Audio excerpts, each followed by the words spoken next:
नमस्कार दोस्तों, मैं सुनीता कथा मंथन में आप सबका स्वागत करती हूँ। एक कहानी रोज में आज सुनिए मोहन राकेश द्वारा रचित कहानी सुहागिनी। कमरे में दाखिल होते ही मनोरमा चौंक गई। काशी उसकी साड़ी का पल्ला सिर पर लिए ड्रेसिंग टेबल के पास खड़ी थी। उसके होंठ लिपस्टिक से रंगे थे और चेहरे पर बेहद पाउडर पुता था, जिससे उसका सांवला चेहरा डरावना लग रहा था। फिर भी वह मुग्ध भाव से शीशे में अपना रूप निहार रही थी। मनोरमा उसे देखते ही आपे से बाहर हो गए। माई, उसने चिल्लाकर कहा, यह क्या कर रही हो? काशी ने हड़बड़ाकर साड़ी का पल्ला सिर से हटा दिया और ड्रेसिंग टेबल के पास से हट गई। मनोरमा के गुस्से के तेवर देखकर पल भर तो वह सहमी रही, फिर अपने स्वांग का ध्यान हुआने से हंस दी। बहन जी, माफी दे दे, उसने मिन्नत के लहजे में कहा। कमरा ठीक कर रही थी, शीशे के सामने आई तो ऐसे ही मन कर आया। आप मेरी तनख्वाह में से पैसे काट लेना। तनख्वाह में से पैसे काट लेना? मनोरमा और भी भड़क उठी। 15 रुपए तनख्वाह है और बेगम साहब 6.5 रुपए लिपस्टिक के कटवाएंगी। कमबख्त रोज प्लेटें तोड़ती है, मैं कुछ नहीं कहती। घी, आटा, चीनी चुरा कर ले जाती है और मैं देखकर भी नहीं देखती। सारा स्टाफ शिकायत करता है, कुछ काम नहीं करती, किसी का कहा नहीं मानती। कमेटी के मेंबर अलग मेरी जान खाते हैं कि इसे दफा करो, रोज रोज अपना रोना लेकर हमारे यहाँ आ मरती है। मैं फिर भी तरह दे रह जाती हूँ कि निकाल दिया तो दरबदर मारी मारी ना फिरे, और उसका तो यह बदला देती है। चली जाए यहाँ से। उसने बेत की कुर्सी को इस तरह अपनी तरफ खींचा जैसे उसी ने कोई अपराध किया हो और उस पर बैठकर माथे को अपने ठंडे हाथ से मल लिया। काशी चुपचाप रही। 40 की होने को आई मगर बांक बना चेक की चाह अभी भी बाकी है। मनोरमा फिर बड़बड़ाई और सिर झटककर उसने आंखें मूंद ली। दिन भर की स्कूल की बकझक से दिमाग वैसे ही खाली हो रहा था, शरीर भी थका था। वह उस समय पब्लिक लाइब्रेरी से होकर मिलिट्री लाइन्स की तरफ बड़ा राउंड लगाकर आई थी। निकली यह सोचकर थी कि घूमने से मन में कुछ ताजगी आएगी, मगर लौटते हुए मन पर अजब भारीपन छा गया था। क्वार्टर से आधी मील दूर भी जब सूरज डूब गया था तब कुछ क्षणों के लिए उसे अपने आप हल्का हल्का सा लगा था। हवा, पेड़ों के हिलते पत्ते, अस्त व्यस्त बिखरे बादलों के टुकड़े, हर चीज में एक मादक स्पर्श का अनुभव हुआ था। सड़क पर फैली संध्या की फीकी चांदनी धीरे धीरे रंग पकड़ रही थी। वह साड़ी का पल्ला पीछे को कसकर कई कदम तेज तेज चल गई, मगर टैंकी की मोड़ तक पहुंचते पहुंचते सारा उत्साह गायब हो गया। जब स्कूल के गेट के पास पहुंची तो अंदर पैर रखने को भी मन नहीं था, मगर उसने किसी तरह मन को बांधा और लोहे के गेट को हाथ से धकेल दिया। गर्ल्स हाई स्कूल की हेड मिस्ट्रेस रात को देर तक सड़कों पर अकेली कैसे घूम सकती है? बुझे मन से क्वार्टर की सीढ़ियां चढ़ी तो यह माजरा सामने आ गया। उसने आंखें खोली तो काशी को उसी तरह खड़ी देखकर उसका गुस्सा और बढ़ गया, जैसे उसे आशा थी कि वह उसके आंखें बंद करने और खोलने के बीच से काशी उसके सामने से हट जाएगी। अब खड़ी क्यों हैं? जा यहाँ से। काशी के चेहरे पर डांट का कोई असर दिखाई नहीं दिया, बल्कि पास ही फर्श पर बैठ गई। बहन जी, हाथ जोड़ रही हूँ, माफी दे दो। उसने मनोरमा के पैर पकड़ लिए। मनोरमा पैर हटाकर कुर्सी से उठ खड़ी हुई। तुझसे कह तो दिया इस वक्त चली जा, मुझे तंग ना कर, कहकर वह खिड़की की तरफ चली गई। काशी भी उठकर खड़ी हो गई। चाय बना दूं? उसने कहा, घूम कर थक गई होंगी। तू जा, मुझे चाय वाय नहीं चाहिए। तो खाना ले आती हूँ। मनोरमा कुछ ना कहकर मुंह दूसरी तरफ किए रही। बहन जी, मिन्नत कर रही हूँ, माफी दे दो। मनोरमा चुप रही, सिर्फ उसने सिर को हाथ से दबा लिया। सिर में दर्द है तो सिर दबा देती हूँ। काशी अपने हाथ पल्ले से पोंछने लगी। तुझसे कह दिया ना, जा, मेरा सिर क्यों खा रही है? मनोरमा ने चिल्लाकर कहा। काशी चोट खाई सी पीछे हट गई। पल भर अवाक भाव से मनोरमा की तरफ देखती रही, फिर निकलकर बरामदे में चली गई। वहां से कुछ कहने के लिए मुड़ी, मगर बिना कहे चली गई। जब तक लकड़ी के जीने पर उसके पैरों की आवाज सुनाई देती रही, मनोरमा खिड़की के पास खड़ी रही, फिर आकर सिर दबाए बिस्तर पर लेट गई। उसे लगा इसमें सारा कसूर उसी का है, और कोई हेडमिस्ट्रेस होती तो कब का इस औरत को निकाल कर बाहर करती। वह जितना उसे तरह देती है उतना ही वह उसकी कमजोरी का फायदा उठाती है। उसके बच्चों को भी वह कितनी शैतानियां बर्दाश्त करती थी। दिन भर उसके क्वार्टर की सीढ़ियों पर शोर मचाते रहते थे और स्कूल के कंपाउंड को गंदा करते रहते थे। उसने एक बार उन्हें गोलियां ला दी थी, तब से उसे देखते ही उसकी साड़ी से चिपक कर गोलियां मांगती। उसने कितना चाहा था कि वे साफ रखना सीख जाए। बड़ी लड़की कुंती की तो चड्डियां भी उसने अपने हाथों से सी दी थी, मगर उससे कोई फर्क नहीं पड़ा। वे उसी तरह गंदे रहते और उसी तरह गुलगापड़ा मचाए रहते। पिछली बार इंस्पेक्शन के दिन उन्होंने कंपाउंड के फर्श पर कोयले से लकीर खींच दी थी, जिससे दूसरी बार सारे कंपाउंड की सफाई करानी पड़ी थी। कई बार वे बाहर से आए अतिथियों के सामने जीभें निकाल देते थे। वही थी जो सब बर्दाश्त किए जाती थी। कुछ देर वह छत की तरफ देखती रही, फिर उठकर बरामदे में चली आई। लकड़ी के बरामदे में अपने ही पैरों की आवाज से शरीर में कपकपी भर गई। उसने मुंडेर के खंबे पर हाथ रख लिया।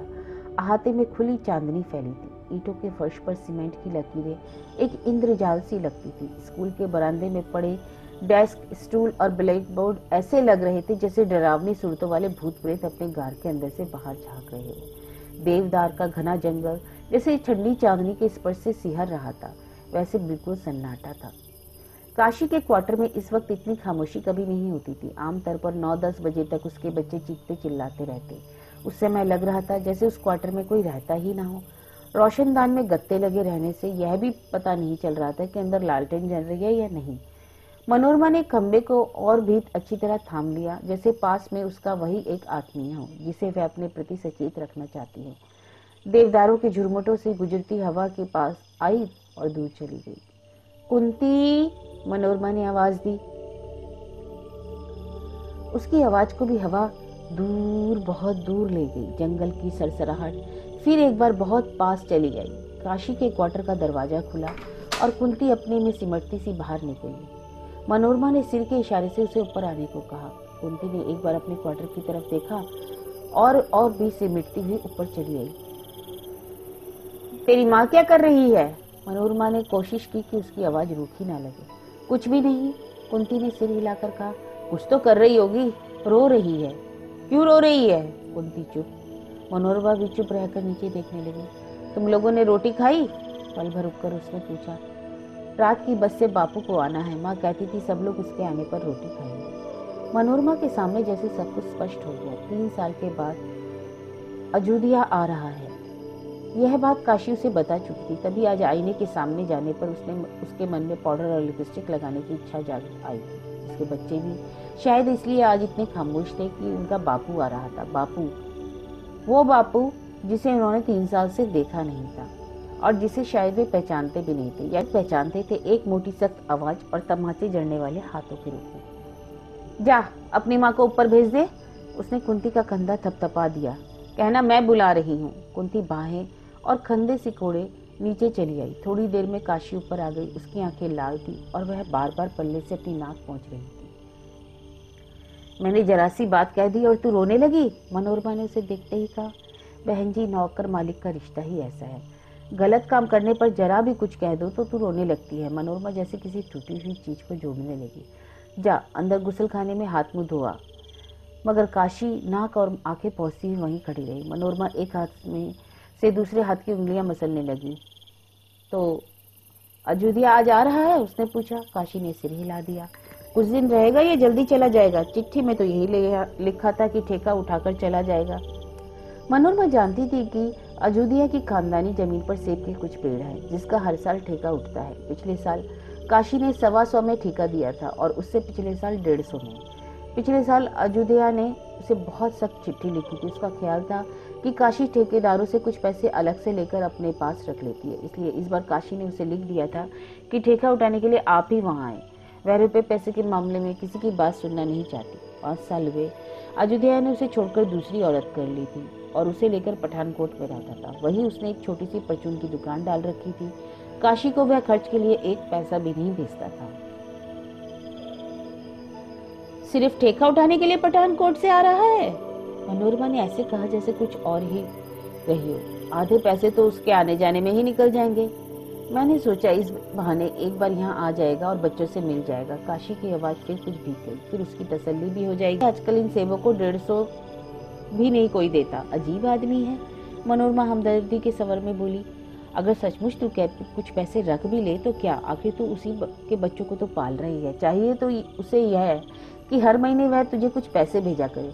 उसकी जगह वह इस तरह की बातें करता है। बहन जी, मर्द के सामने किसका बस चलता है? काशी की आवाज भीग गई। तो क्यों उससे नहीं कहती है? कहते कहते मनोरमा ने अपने को रोक लिया। उसे याद आया कि कुछ दिन हुए एक बार सुशील की चिट्ठी आने पर काशी उससे उसी तरह की बातें पूछती रही थी। उसे अच्छी नहीं लग रही थी। काशी ने कई सवाल पूछे थे कि बाबूजी, आप इतना कमाते हैं तो उससे नौकरी क्यों कराते हैं, कि उनके अभी तक कोई बच्चा कच्चा क्यों नहीं हुआ, और कि वह अपनी तनख्वाह अपने ही पास रखती है या बाबूजी को कुछ भेजती है। तब उसने काशी की बातों को हंसकर टाल दिया था, मगर अपने अंदर उसे महसूस हुआ कि उसके मन की कोई बहुत कमजोर सतह उन बातों से छू गई है। उसका मन कई दिन तक उदास रहा था। काशी ने आवाज को थोड़ा सहज बनाकर पूछा, रोटी ले आऊं? नहीं, मुझे अभी भूख नहीं है, मनोरमा ने काफी मुलायम स्वर में कहा, जिससे काशी को विश्वास हो जाए कि वह अब बिल्कुल नाराज नहीं है। जब भूख लगेगी मैं खुद निकाल कर खा लूंगी, तू जाकर अपने यहाँ का काम पूरा कर ले। अयोध्या अब आने वाला ही होगा, आखिर बस 9 बजे तक पहुंच जाती है।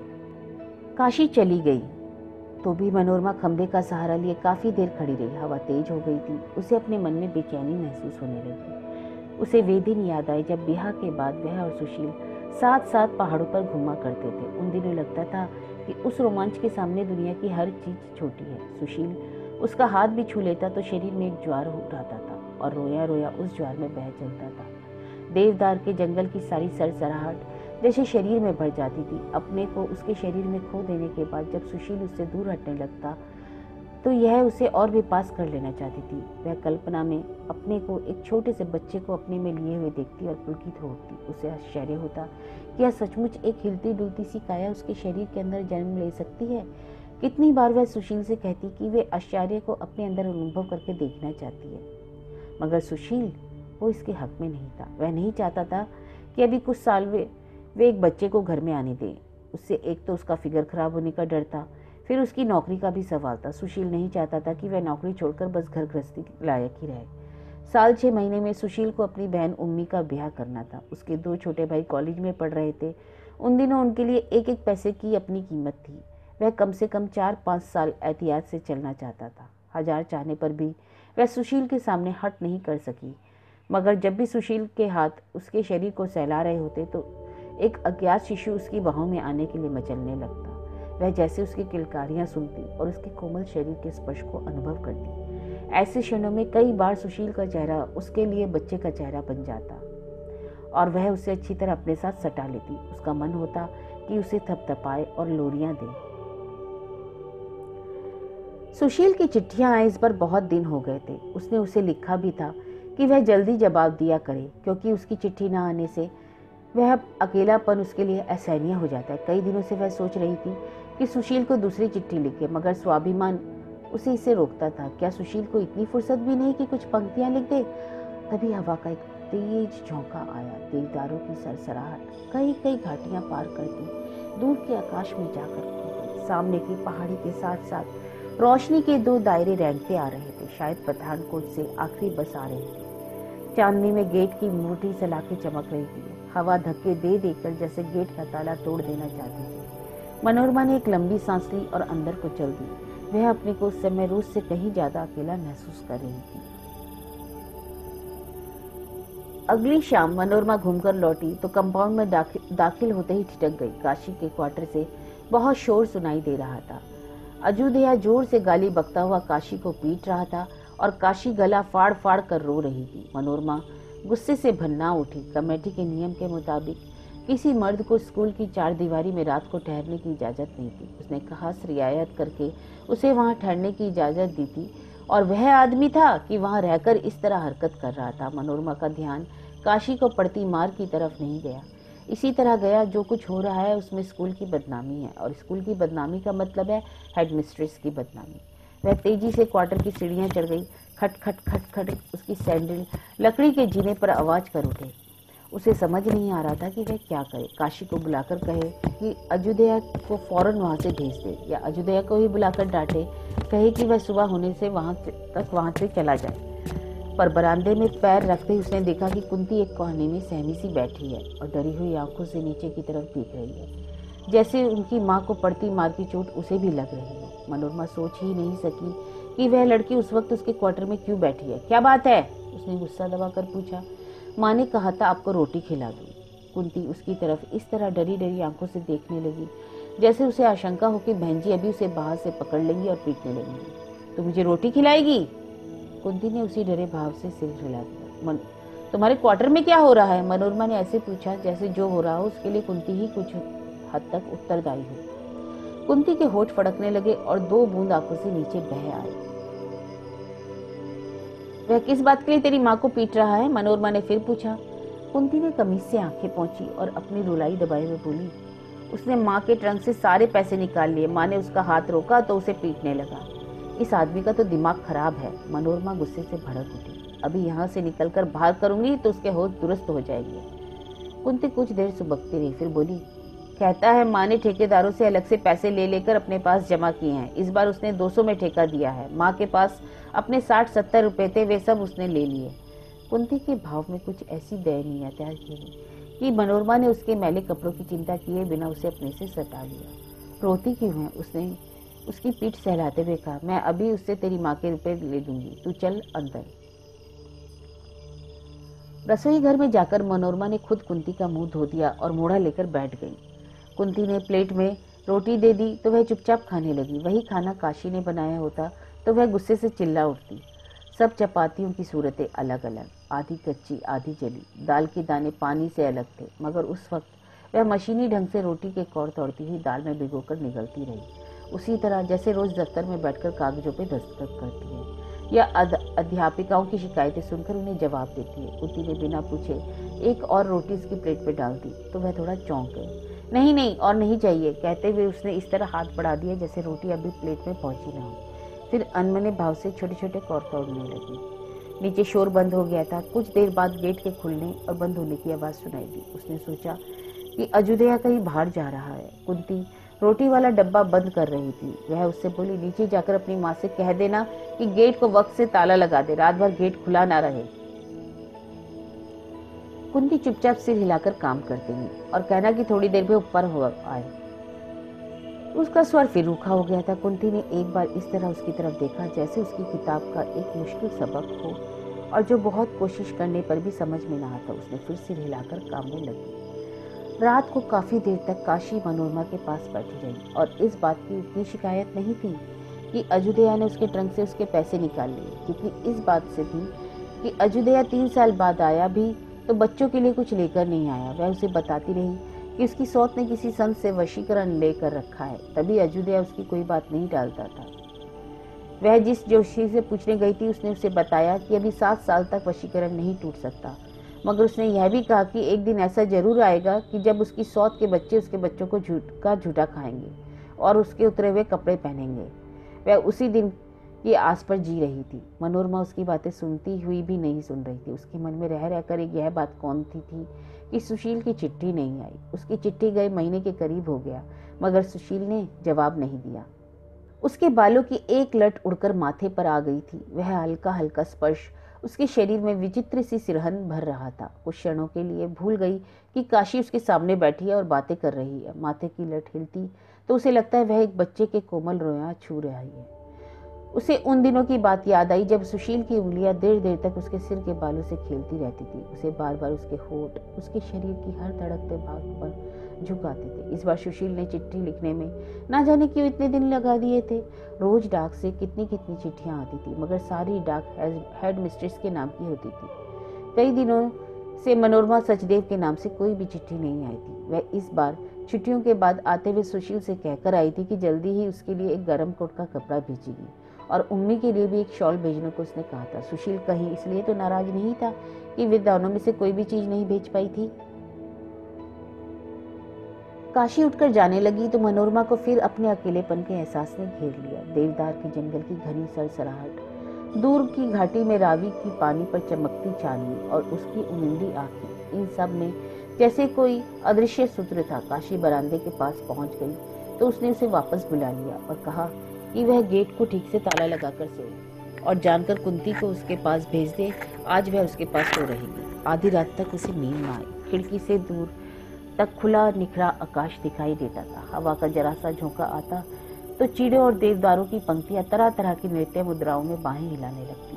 पत्तों और टहनियों पर से फिसल कर आती हवा का शब्द शरीर को इस तरह रोमांचित करता कि शरीर में एक जुड़ता सी छा जाती। कुछ देर खिड़की की सिल पर रखे चारपाई पर बैठी रही। क्षण भर के लिए आंखें मूंद जाती तो खिड़की की सिल सुशील की छाती का रूप ले लेती।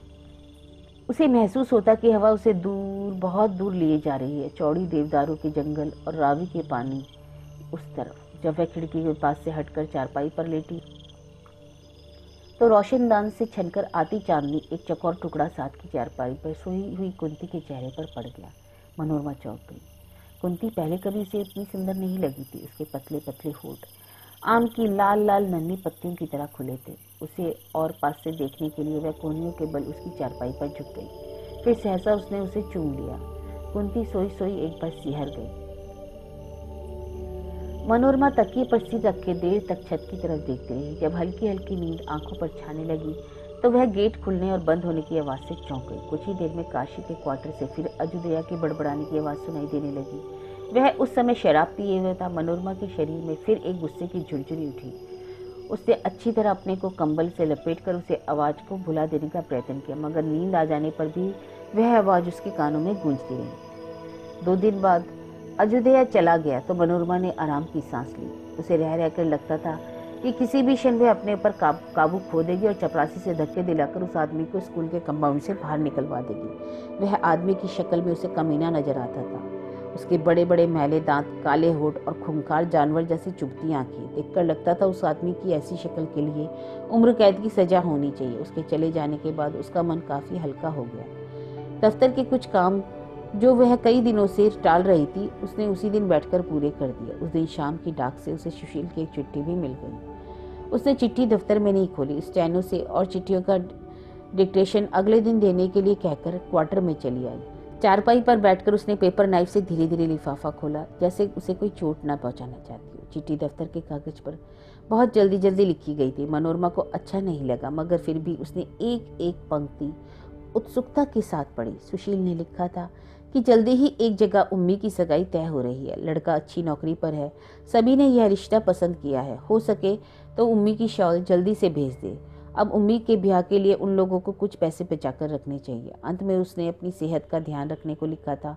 मधुर आलिंगन तथा अनेक चुंबनों के साथ चिट्ठी समाप्त हुई थी।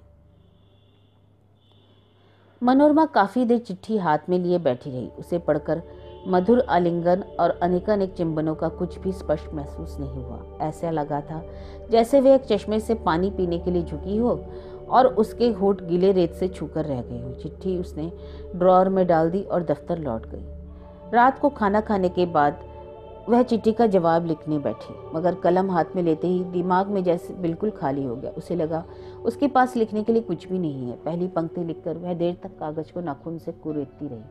आखिर बहुत सोचकर उसने कुछ पंक्तियां लिखी। पढ़ने पर उसे लगा कि वह चिट्ठी उन चिट्ठियों से खास अलग नहीं है जो वह दफ्तर में बैठकर क्लर्क को डिक्टेट कराया करती है। चिट्ठी में बात इतनी ही थी कि उसे इस बात का अफसोस है वह शॉल और कोट का कपड़ा अभी नहीं भेज पाई। जल्दी ही वह दोनों चीजें भेज देगी और अंत में उसकी तरफ से भी मधुर आलिंगन और अनेक चुंबन।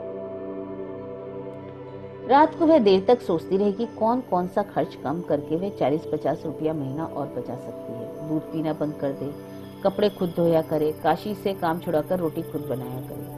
ज्यादा खर्च तो काशी की वजह से ही होता था। वह चीजें मांग कर भी ले जाती थी और चुरा कर भी, मगर उसने पहले ही आजमा कर देखा था कि वह स्कूल का काम करती हुई साथ अपनी रोटी नहीं बना सकती। ऐसे पर या तो वह दूध डबल रोटी खाकर रह जाती थी या कुछ भी छौंक भूनकर पेट भर लेती थी। अगले दिन से उसने खाने पीने में कई तरह की कटौतियां कर दी। काशी से कह दिया कि दूध वह सिर्फ चाय के लिए ही लिया करे और दाल सब्जी में घी बहुत कम इस्तेमाल किया करे। बिस्कुट और फल भी उसने बंद कर दिए। कुछ दिन तो बचत के उत्साह में निकल गए, मगर फिर उसे अपने स्वास्थ्य पर इन कटौतियों का असर दिखाई देने लगा। 2 बार क्लास में पढ़ाते हुए उसे चक्कर आ गया, मगर उसने अपना हट नहीं छोड़ा। उस महीने की तनख्वाह मिलने पर उसने शॉल के लिए 40 रुपये अलग कर निकाल कर रख दिए। रुपये रखते समय उसके चेहरे का भाव ऐसा था जैसे सुशील उसके सामने खड़ा हो और वह उसे चिढ़ाना चाहती हो कि देख लो, इस तरह की बचत से शॉल और कोट के कपड़े खरीदे जाते हैं। उसके स्वभाव में वैसे भी कुछ चिड़चिड़ापन आ गया था। वह बात बेबात हर एक पर झल्ला उठती थी। एक दिन स्कूल जाने से पहले वह आईने के सामने खड़ी हुई तो कुछ चौंक गई। उसे लगा उसके चेहरे का रंग काफी पीला पड़ गया है। उस दिन दफ्तर में बैठे हुए उसके सिर में सख्त दर्द हो आया और वह 12 बजे से पहले ही उठकर क्वार्टर में आ गई। बरामदे में पहुंचकर उसने देखा कि काशी उसके पैरों की आवाज सुनते ही जल्दी से अलमारी बंद करके चूल्हे की तरफ गई है। उसने रसोई घर में जाकर अलमारी खोल दी। घी का डिब्बा खुला हुआ था, उसमें उंगलियों के निशान बने थे। मनोरमा ने काशी की तरफ देखा। उसके मुंह पर कच्चे घी की कानियां लगी थी। वह उठ करके अपनी उंगलियां दुपट्टे से पहुंच रही थी। मनोरमा ने एकदम आपे से बाहर हो गई। पास जाकर उसने उसे चोटी से पकड़ लिया। चोटी, उसने चिल्लाकर कहा, मैं इसलिए सूखी सब्जी खाती हूँ कि तू कच्चा घी हजम किया करे। शर्म नहीं आती? जा अभी निकल जा यहाँ से, मैं आज से तेरी सूरत भी नहीं देखना चाहती। उसने उसकी पीठ पर एक लात जमा दी कि काशी औंधे मुख गिरने को हुई, मगर अपने हाथों के सहारे संभल गई।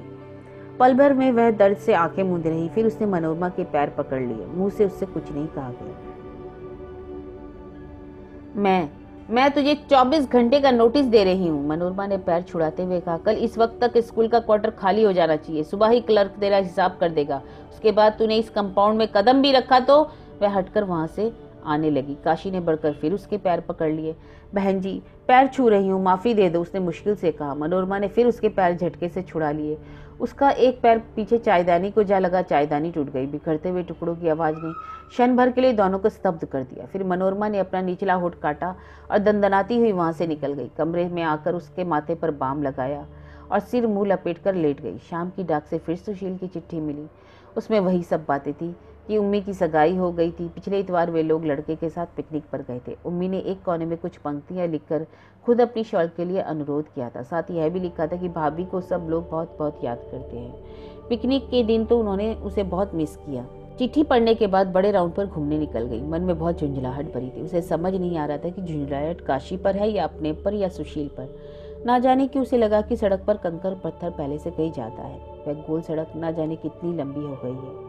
रास्ते में 2 बार उसे थककर पत्थरों पर बैठना पड़ा। घर में 1-1.5 फलांग पर पहले उसकी चप्पल टूट गई थी। वह रास्ता बहुत मुश्किल से कटा।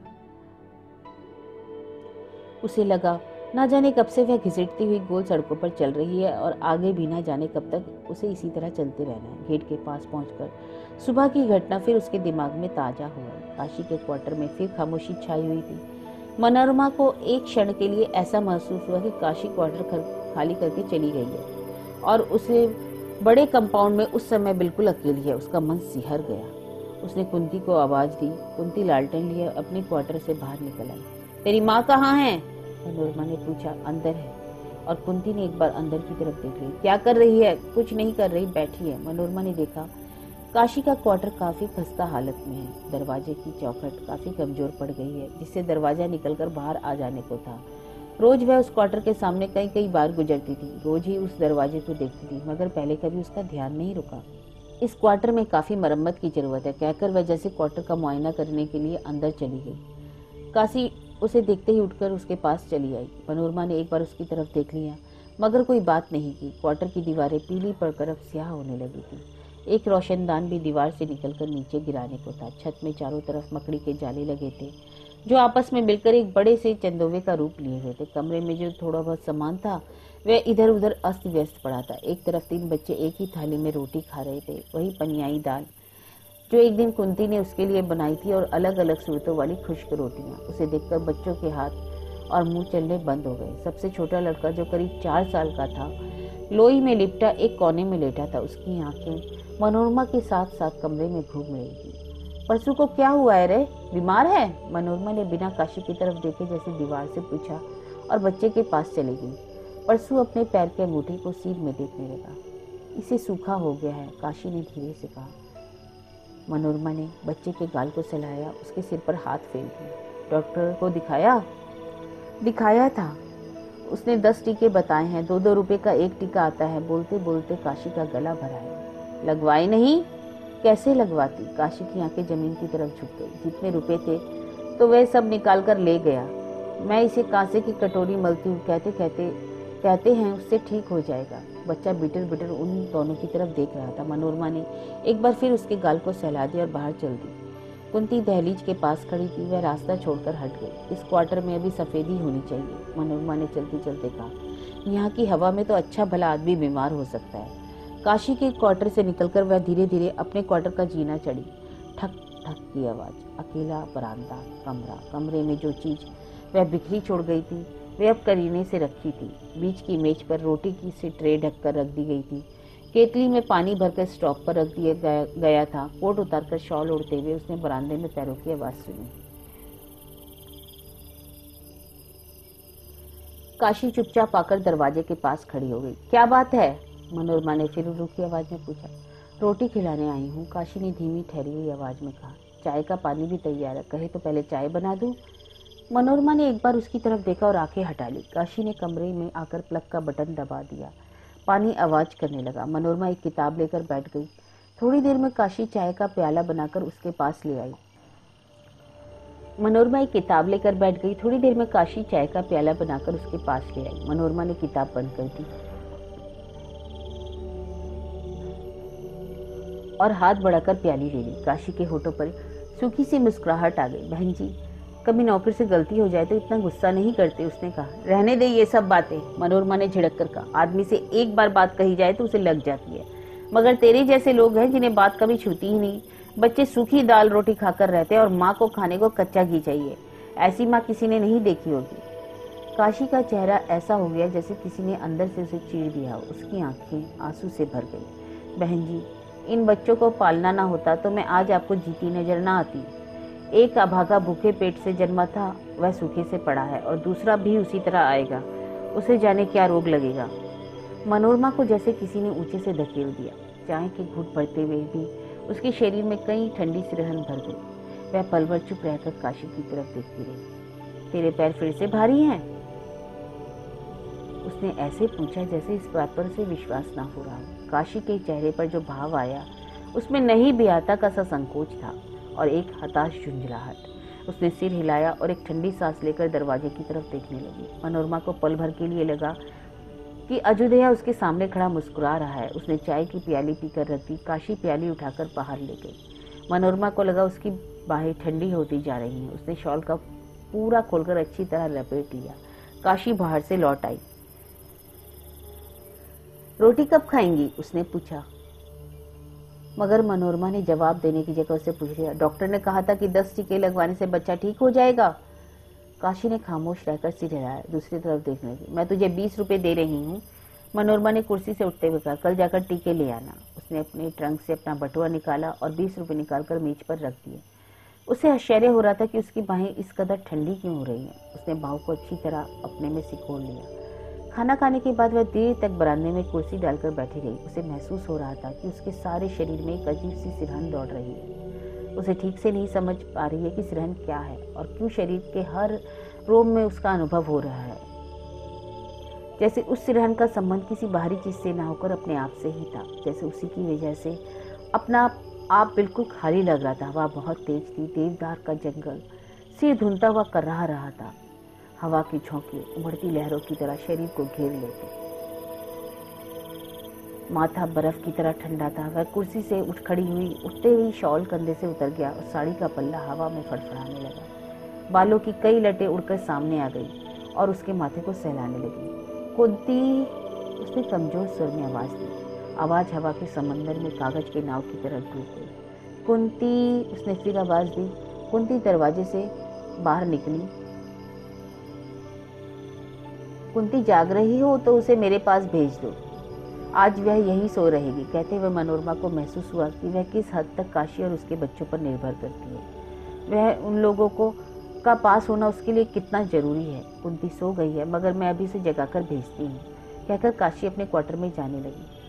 सो गई है तो रहने दो, जगाने की जरूरत नहीं। मनोरमा बरामदे से कमरे में आ गई। कमरे में आकर उसने दरवाजा इस तरह बंद किया जैसे हवा एक ऐसा आदमी हो जिसे वह अंदर आने से रोकना चाहती है।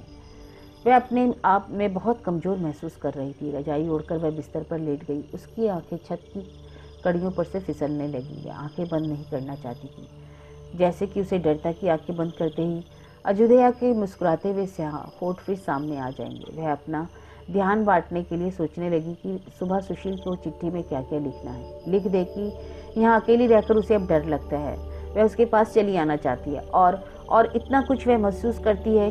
क्या वह उसे सब लिख पाएगी?